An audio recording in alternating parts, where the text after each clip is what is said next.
to the chat. Back to more questions. David Greenshield's here to ask at the tight end position. Did you guys see Cade Stover and G. Scott splitting time at tight end?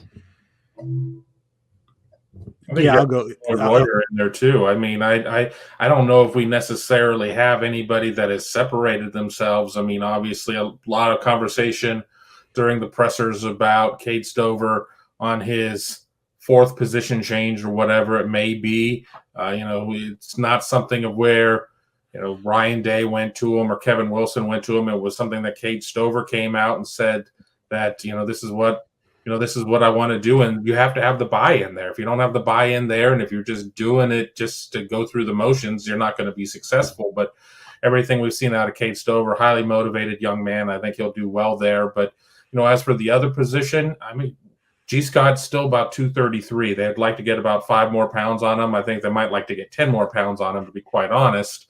I think Joe Royer is a guy that could still very much be in the mix. They're not going to run a lot of 12, it sounds like. There will be times where they may need to run some 12, but when you have the receivers that you have, you don't necessarily want to be taking them off the field to have 2 tight ends out there. So, and I know that the question wasn't insinuating running 2 tight sets.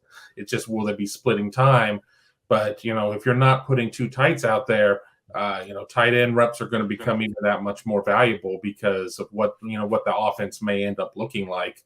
I don't know if I have G. Scott Jr. as my number 2 tight end right now at this point, but I'm not sure who I have as my number 2 tight end at this point. Yeah, I think the whole thing is real interesting to kind of keep tabs on. Cade Stover was going to start the spring at linebacker and has been moved back to tight end. First of all, they're only going to play 2 linebackers most of the time, and they've got about 7 or 8 really good linebackers. So, really good, I guess, being a relative term. But, you think about all the guys, all the bodies they have there with Tommy Eichenberg and Steel Chambers and Taraji P. Mitchell and everybody else they've got there. Reed Carrico referenced him a little bit ago. There's 4 right there. And there's more, the freshmen that just showed up with Powers and Hicks and everybody else. It's an embarrassment of riches. They don't need Cade Stover at linebacker. So is it his best position to go play in the National Football League? Is he a future professional defensive football player? He could well be.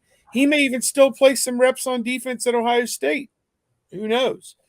But tight end, they don't have anybody who's proven. You got Mitch Rossi, who's sitting out this spring, primarily a blocking back, not really a pass catcher.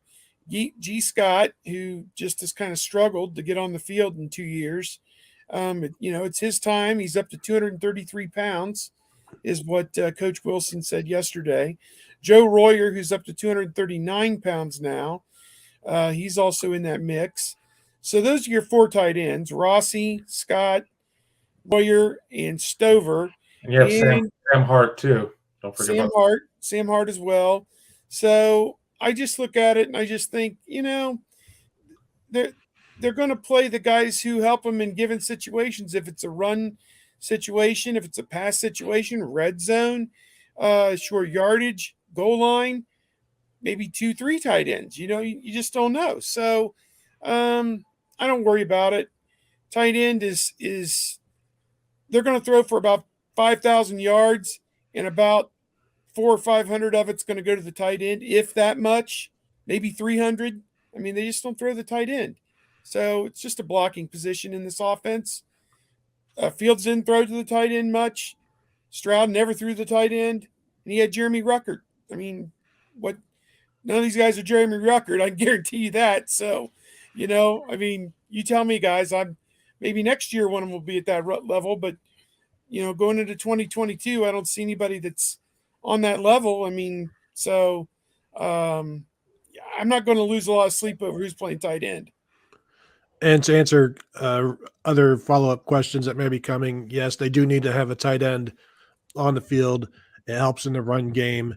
And if you don't have that tight end, as Kevin Wilson was explaining, then you need your quarterback to run the ball some and to negate one of the blockers with the zone read.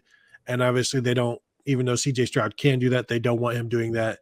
Having the tight end in there allows you to be more multiple, and it helps with the running game. And so I think it just comes down to what are they trying to do and accomplish with, each successive drive or whatever, and you plug the guys in there that can do that. But you don't want to become too predictable.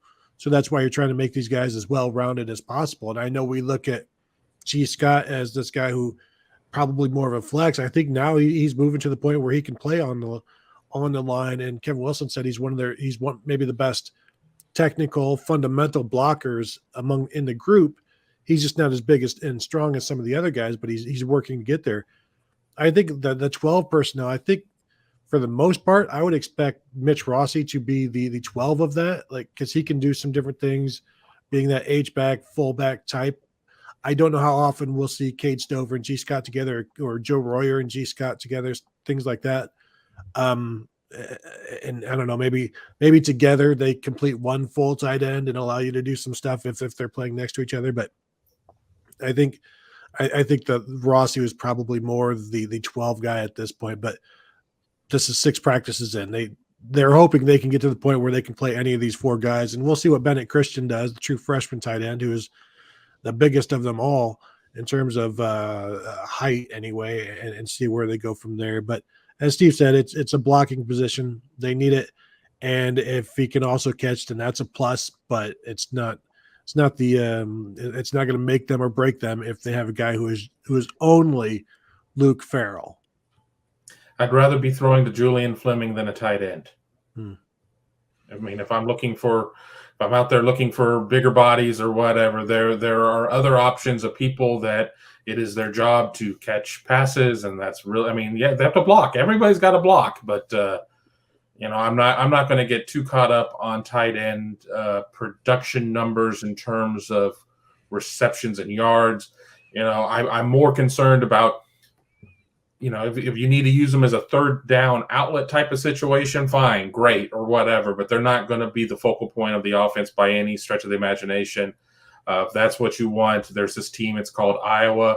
That's kind of their thing. Go back to Jim Tressel when he was asked, why don't you throw to the tight ends more? And he would say, like, because when we throw to the tight ends, we're not throwing to Ted Ginn, we're not throwing to Santonio Holmes, we're not throwing to Anthony Gonzalez. It's like, okay, you make a very good point, Senator. Yeah, Athlons has Bennett Christian listed as one of the top 5 newcomers for Ohio State.